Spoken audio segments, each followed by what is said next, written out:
from my throng. The throng. I was going to say swath. That's another one. That's 36. Yeah. Yeah. So it's swath, then throng. Yeah. Yeah. Okay. Mm-hmm. Can you have a throng plus a swath? Like Yeah, a I don't see why throng not. swath? I mean, nickels, dimes, quarters. Right. Yes. Little pocket change. That's a bunch.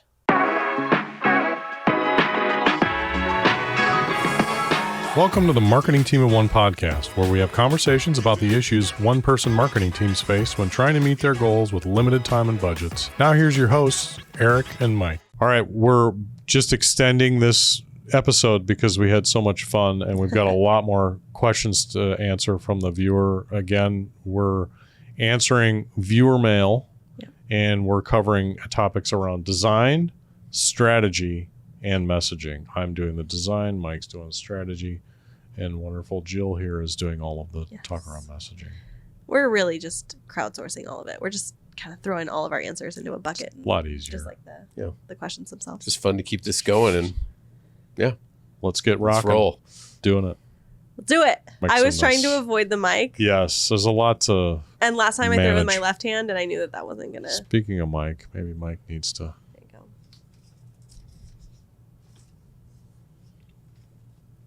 go. All right. Here we go. Jill, Yes. how do I keep messaging consistent across channels when it's just me?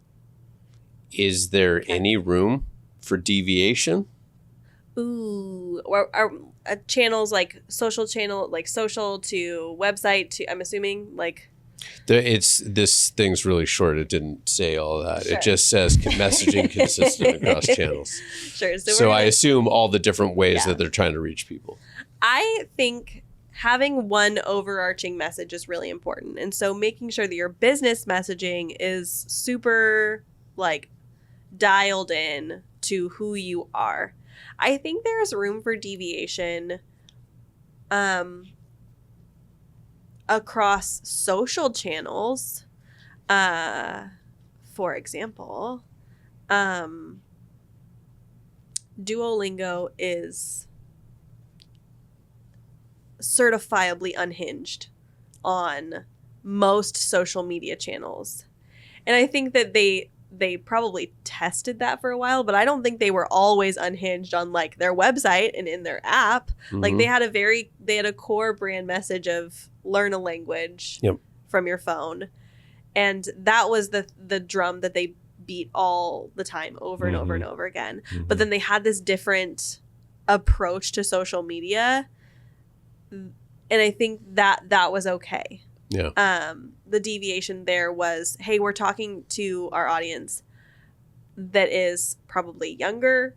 They have different perspectives. They have different thoughts about things.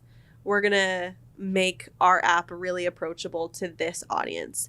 And so I think, is there room for deviation? Yes, when there's a deviation in your audience. When you are looking at your social media analytics, if we're talking about social media, we want to see, who are we actually talking to? Is on Facebook, are you mostly talking to 40 to 50-year-olds, females? And for some reason on Twitter, you're 20-year-old male? Like, yeah, there's totally room for deviation, but I think what you stays the same. It's how you say it that changes. That's good. Your message should still be your message. Is it safe to say that the deviation comes in the way that you are trying to capture people's attention? Yes. So you're trying to, so that deviation happens to try and capture attention, but ultimately we're driving towards the same message of the value you can help provide people, right? Yeah. Yeah. So you're always talking about the benefits. You're always talking about the problem. The problem's going to be the same. Like, what you're helping people overcome is going to be the same, or who you're helping people become is going to be the same. But yeah, the way you hook them might be different from LinkedIn, who you're probably talking to professionals, versus Threads or TikTok. So it's maybe just a turn of phrase or vernacular. Just really, that's what you're playing with, is just that. It's the kind tactics. of filter. Okay. Yeah. Yeah, the tactics of or like just how you say it. Yeah. Flowdesk, the email brand, recently changed their logo on Threads. I don't know if they changed it everywhere, probably on Instagram too. Changed their logos on Threads because someone said that their rebrand or their current brand looked like a med spa or something. Okay. And so their social media manager changed their logo to be this little clip arty, sassy little thing, and then messaged the person, was like, here, changed it for you. Are you happy now? And like, that's so like, that doesn't have to do with the message, right? It's kind of how you, and it got people talking about it. And so, I think there's room for deviation with the way you approach how you talk to people and what kind of personality you want to bring to each platform. Yeah. But again, you go to the website, that logo is not going to be changed. No. That experience, that brand experience is not going to be changed. Might be confusing for people.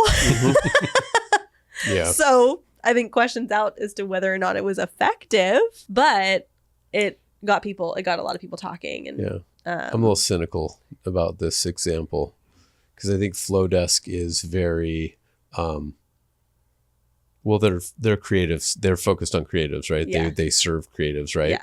What's catnip to creatives? Talk about weird branding and changing a logo, right? You're so right. like what better way to get people's attention than to do something that a lot of people would get up in arms about? Totally. It's in that from the there's no such thing as bad publicity playbook, I think. Very meta almost too, that way, right? See, that makes sense. Crowdsourcing is something at that scale. I think that you can really have a lot of fun with it because you've got a giant audience. You've got really people who are passionate about the product, who have a lot of funny ideas that you can really lean into and show, we care, we listen, we're all about you guys, we're all in this together, kind of a thing. That's a really fun way to do it. Yeah, so maybe it's a tone shift. There's deviation and a tone shift to be more personal from channel to channel, but your message and what you're saying is still not changing, which I think that's what I said before. So well. Keep both of them in then. Yeah. It's that important. Yep. It's just that important. Any other thoughts? Call it. This is it, Mike. See, there's some sort of there's a airflow. There's a draft. Yeah, draft. All right. I'm pulling out the hat. Who's up now? It's you. It's me? Right? Okay. We're going meet. Yeah. So mix it up. So. Oh. I thought you already got one. Sorry. No, sorry. I need you to hold it because if I see it, then I'm gaming the system. And people don't want that. People want this to be genuine. It's all going to matter. Yeah. I mean, I don't want more complaints. Our budget for our website was minimal, so we upgraded the copy and left the design. The design is still outdated, but the copy's good. Do you think we can get away with just leaving the design for now? Sounds like a design question. Does sound like a design question. It does sound like a design question. So I'm like just self-contained here with this one. Yeah. I'll start it off, let's say, because I know, Mike, you've got thoughts. I've always got thoughts. Maybe we should start with you then. What are your thoughts? I think you have to ask a question about what is it about the design that needs to be updated. This may be controversial in some design circles, but I'm just going to say, if it's just design for design's sake, like you think you don't like the color, you think the type is not great. I don't know if that's a really compelling reason to go about it. But if we're talking design in the way like I look at design, does the website function? Are people running into problems? Like the messaging can help smooth some of that stuff out. But if there are fundamental like user experience issues in your design that are there, you should be bumping that stuff up because that would create more frustrated customers or prevent you from getting leads that you would want. So I start clearing budget. If that's the problem, start fighting for budget to work on those pieces. I have a contrarian approach to this, Mike. Yep. Just to play off of that. Yep. I think you need to look, what kind of business are we talking about here?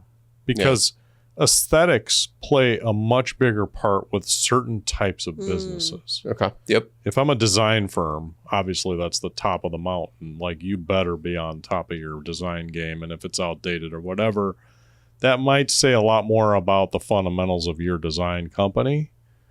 If people are coming to you for design, I would put aesthetic things like spas kind of almost in there, jewelry, fine art dealers. You know, there's a lot of things that maybe need to have design for design's sake, like you said. I agree. Like, if you're a plumber or you're a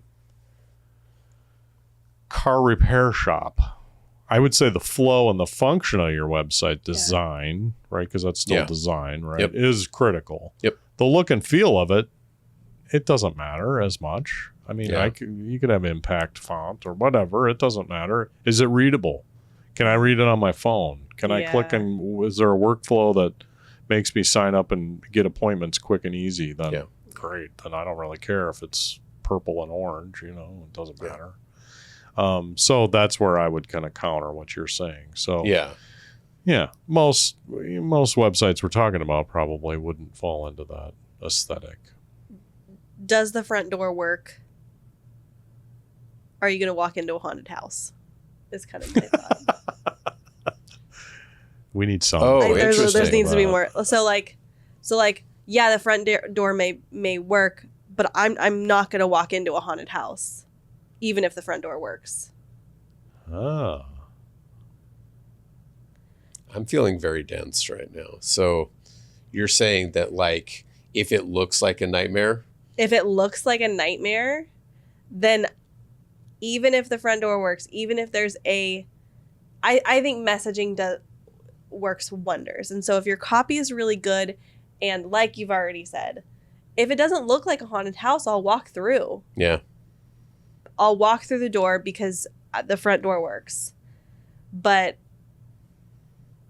if the front door doesn't work, to your point, I can't walk through. Yeah. Even if it's beautiful, I can't walk through. Yeah. But if there's cobwebs and things hanging over, you're not going to go in there and like, hold on, how do I get in here? Mike, what were you going to say? I think you also have to look at, like, you have to look at data. You have to look at analytics at this point, right? Like, how many customers do you have? How's business going? Where are they coming from? If 10% of your people go to your website, you know, like, maybe it's not as important as if it's a key part of your strategy to get people in. There's a lot of industries where the website's just there for validation. Yeah. And I would kind of argue that maybe that's less, that putting some effort into the design is less important. Well, and diving into the analytics, how are they looking at your website? Is it 95% of people are seeing it on their phone? Yeah. Focus on that. Yeah. Don't design it for a desktop where it's, hey, I've got all the real estate in the world. Yeah. Maybe that's just ancillary. In fact, I've been on websites where you're like, wait, this looks like I'm looking at a giant phone, because it's not really, they didn't spend the time to even optimize it for a desktop view. You know, you're just looking at this weird, you know, it works great on a phone. You know, that's obviously what their market is. So pay attention to that. Design is one of those tools that's like a scalpel. Like, you got to be pretty careful with it because, it's expensive. You know, the people holding the scalpel get paid a lot of money, and it gets a little like that doctor thing. This is the first time Eric's referred to himself as a surgeon. I don't want to brag, but, you know, I decided to go into design after, you know, getting my doctorate in brain surgery. I bet you make more money doing this. It's not as fun, but after all, Mike must know what I get paid. Yeah, after all that, you know, med school training and tuition, 8 years to give it up, and residency, 8 years of school and 2 years. What is it? 2 years of residency? I forgot. Dude. It was all a blur. Yeah. I don't remember. You did it though. You did it so you can hang it on your wall, right? Yeah, I just did it for bragging rights, really. Yeah. Once I got out of it, I'm like, that's it. Now I can really explore my passion. Now you can really make some money. Pay off those loans, student loans. Pay off the loans. Yeah. fun. 5 times slower.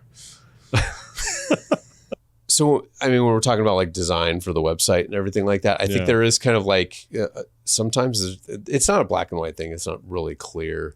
I think maybe an outside perspective helps in that sense. Like, is this a design thing that's hampering usability or hampering stuff like that? Or is it just, I want it to look different?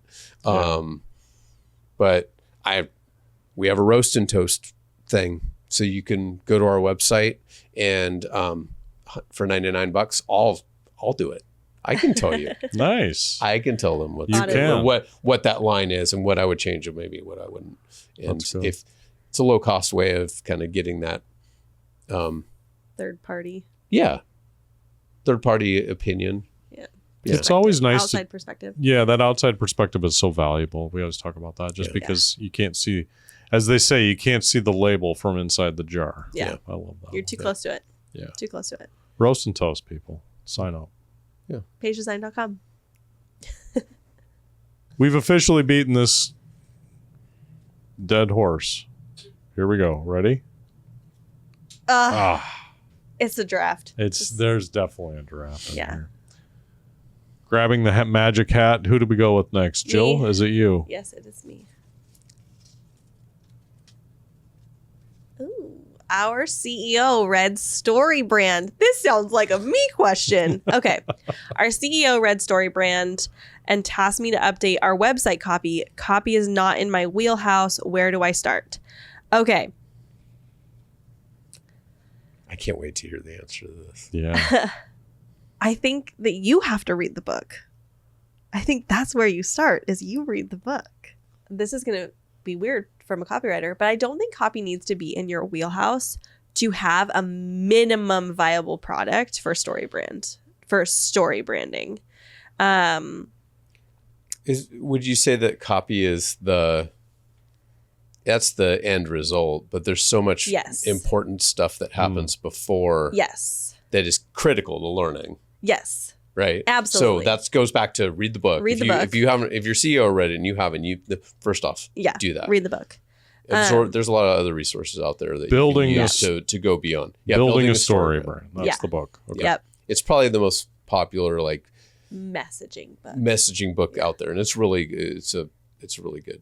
It's a solid resource. Donald Miller. Yep. Look it up. It's placing your brand as the guide to your customer, who is the hero, rather than talking about how great you are. And so starting with that foundational message is so key, kind of like what you were saying, starting with the foundational message. And I think that's what I mean by, like, you don't really have to have huge copy chops in order to get the most basic version of what you do. Boil it down so super, super simple into this StoryBrand framework. I actually hear this a lot where it's like, oh, my boss read this book, and so now we have to do this thing. And so it's really about what they think is missing is often we're not positioning our customer as the hero in the story. We're talking too much about how so-and-so founded the company and this is why we exist. There's a why we exist, but there's not a why does it matter to our customers? Mm-hmm. And so it's identifying that who is your customer and what problem are you solving for them and how do you solve that problem? How is it going to make their life better?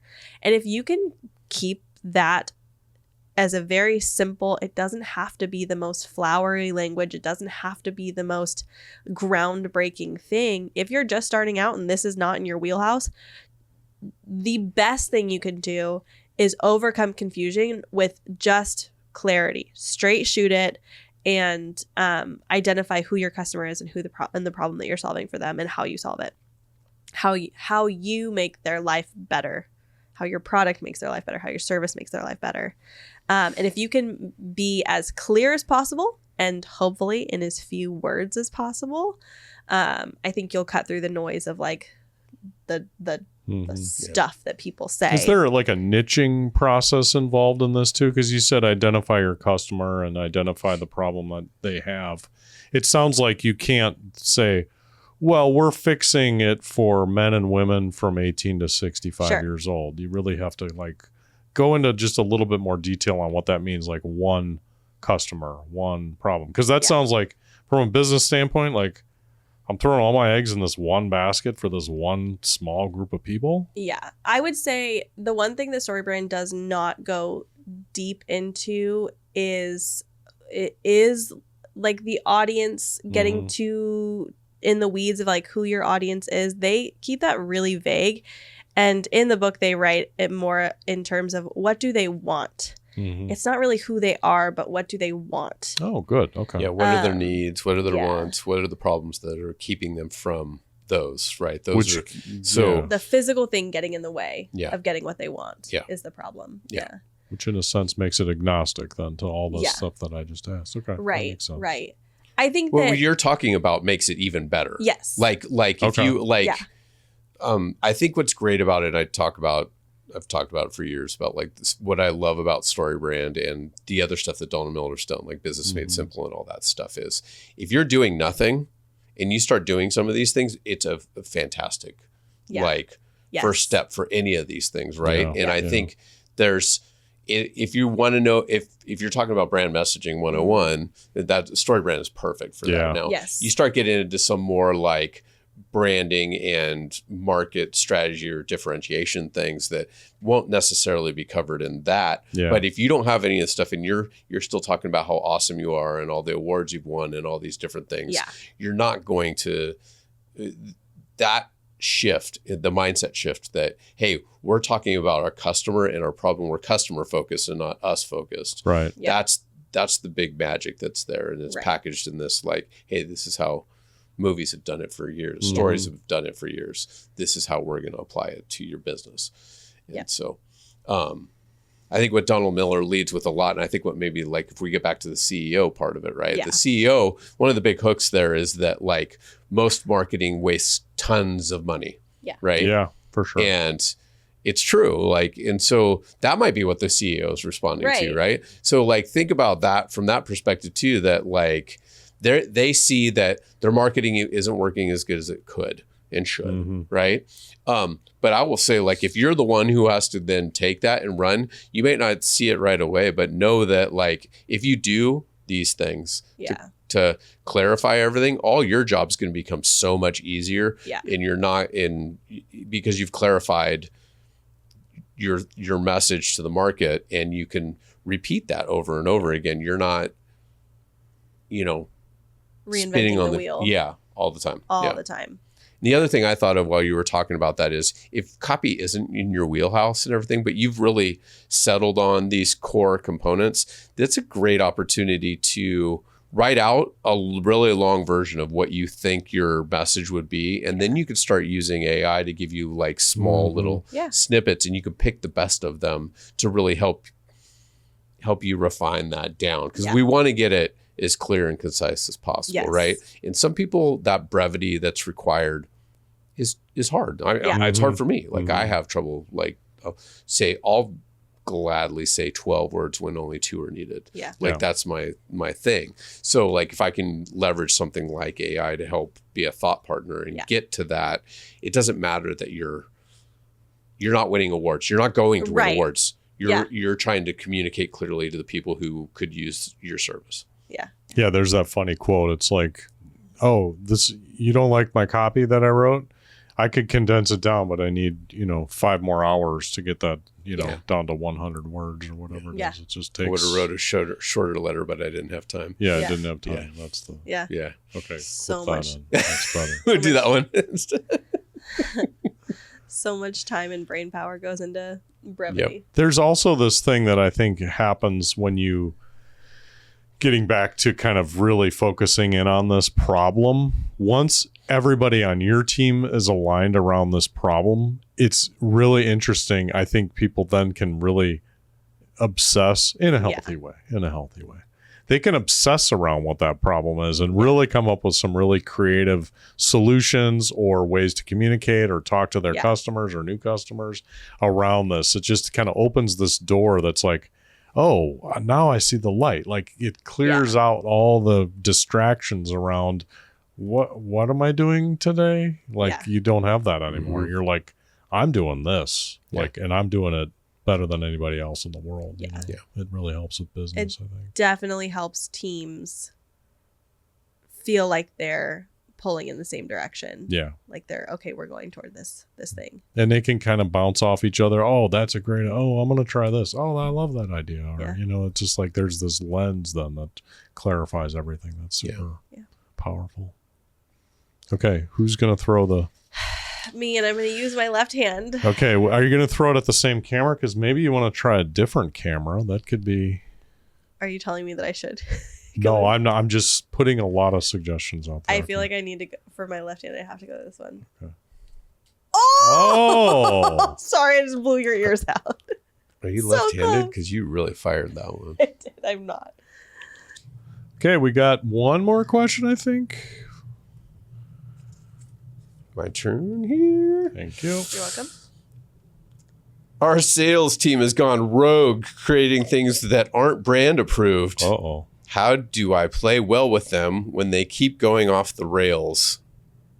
I've got thoughts. This is. I'm going to run with this. Is all you. You go, man. All right. I would say the sales team has probably gone rogue because they don't have what they need to work on what they need to, right?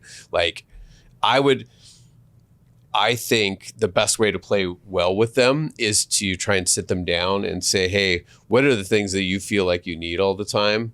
And let's bring this all together. Yeah. Because if you're doing one thing and you're doing another and you're doing another, it undermines all of our efforts, right? Yep. Like, I'm here to help you. I'm here to help get this done. But if we keep doing different things all over the time, we're not going to be effective. So kind of olive branch it, like, and this may be hard if you're really struggling to get everything done. This is a big ask, but get everybody there and then really map out a plan of what are the key things that your sales team needs, right? Like every business is different, but I think there's probably a core set of these like sales enablement tools that people would need. If you don't have those, you start there. So like I would say, let's say the core tools that I think you would need, right? Your sales team needs probably key information on your webpage about your product or service, right? If that's not there, well, should be, right? Once you've written that, once that's all clearly defined, you could repackage that and put it into some kind of sales sheet that they could use as a leave behind, especially if they're pounding the pavement, trying to make sales. Or if it is all emails and you just want to send somebody a PDF of that. I'm not a big fan of that, but you send them a PDF of that thing, right? Yeah. If it's a matter of pitching that to somebody, pitching that product or service, what's a pitch deck? It's in the name, right? So like those are three like key things. From there, having that conversation with them, like what is it that you need? What's different from what we have already? What is this unique need? Is this a one-off type thing, or is it something that you need a lot? I think sitting down with the team and getting that, and then working together to make sure that all those things are in alignment is a key way you can help work with people on that. Yeah. You guys were recently talking on a podcast episode about that handshake between sales and marketing, and how there has to be marketing is sales for introverts, as I think is what one of you guys said. Yeah, that's one of Mike's pieces of gold. That's one of mine. Yes. Which I thought was funny because most of the people I know in marketing are extroverts. They just don't like selling. Yes. But it's like there's constantly that like frustration, at least what I've seen, and I think what you've seen is that the frustration between the two, and are they overstepping, and who's overstepping what, and when really it should be this harmonious relationship of like sales are actually the people talking to your target audience. And so there should constantly be conversations between the two about like, how can we make this sales process better and easier for you? Because it looks better on the marketing and it looks better on the sales. Yeah. Olive branch it, as Mike said. Yeah. I like that. I didn't know that was a verb, but yeah. I think that, getting back to what I had previously just said, not that I'm only know one answer to all these questions. Having the salespeople aligned is probably a big challenge, because salespeople are like hunters. They go out and they get business. Yeah. And some of them, that could be a sliding scale. Hey, I know it's not really part of our expertise, but what if we and I fall victim to this all the time. Yeah, we can do, and then maybe it's not something that we are great at doing sometimes, but we want to help a customer or a potential new customer. And so it's good to kind of also train your salespeople in letting them know this is exactly what we do. We don't do this. We do just this. I mean, if you're providing customized services, for sure. Yeah. Right. It's really easy to overextend yourself. Like, oh yeah, we could do that. We could do that. Yeah. And everything. And if you are doing a lot of that stuff, that's probably where they're overextending. Yes. To your point, right? Yeah. So that means that they're overextending. That means they don't have the assets to help sell that thing. Yeah. And they're maybe not even aligned on the mission of what the company's about. It is a lot easier when it's just one. That seems like a executive management problem more than a marketer problem, though, right? Because it's an internal communication. It's an internal marketing thing in a sense. Like, you've got to establish, we do this, not that. For people like this, that's kind of the main thing you got to establish first, so that you've got boundaries within that, and then get everybody aligned, like you said too. I don't want to be in that meeting because I think everybody's incentives are not aligned. That's what I mean, is like there's a lot of differing intentions. Salesperson's like, I get paid to close sales. Like give me what I need. Like, we could make this much money if we just... You're telling me that I don't get that because you want me to... Yeah.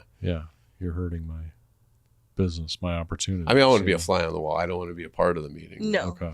Yeah. Right. That's so fun. No.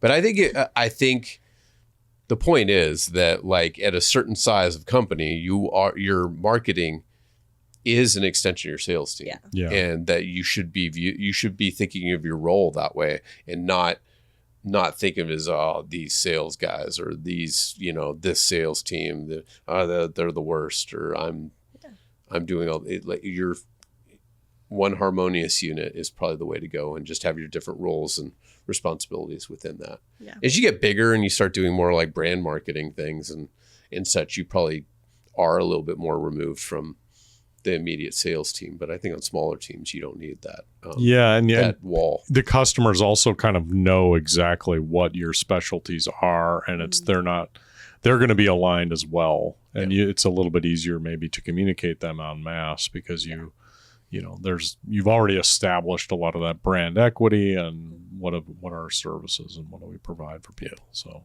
what problems do we fix, right? That's where we always have to begin. What problems are we fixing for people? That's really critical. All right. Well, this has been a lot of fun. We've thrown a lot of paper at cameras, and it's been a complete blast having you here, Jill. Thank you. Thank you for having me. Yeah. It's been great having you back. Yes. On the podcast. Round 2. Yes. Looking forward to round 2. Round 3. Or 4. We'll just have to get a permanent spot for you. Yeah. Great. Yeah. Love it. Love hearing it. Where can people reach you if they're interested in learning more about your talents? Yep. If you need a messaging strategist, if you're a service professional, you can find me at felty.co. Very good. And you'll write all the website copy that they need. All the website copy that you need. SEO optimized. Help them get out of their head and figure out how to say the right thing to their audience too. Yep. Say the right thing, get the whole brand message all squared away so that you know what to say in all of your marketing. Yep. Never have to second guess yourself again, or sit there staring at a screen or fighting with AI about what is the right thing to say. Yep. Nice. And your blog's awesome. If you watch television, Thank she's you. got some really great observations about TV. Yep. Very funny. I keep it going in my wordplay newsletter too, where we just have fun with words and talk about pop culture and TV shows and fun things. So yeah, Awesome. You can sign up for that at felty.co. Awesome. All right. Well, thank you very much. And we'll see you on the next one. Thanks, everybody. Bye. Thanks for tuning in. For more information and other episodes, subscribe to the Marketing Team of One podcast on YouTube, Apple, or Spotify podcast networks. You can also chat with us on the r/Marketing Team of One subreddit or visit marketingteamofone.com to learn more.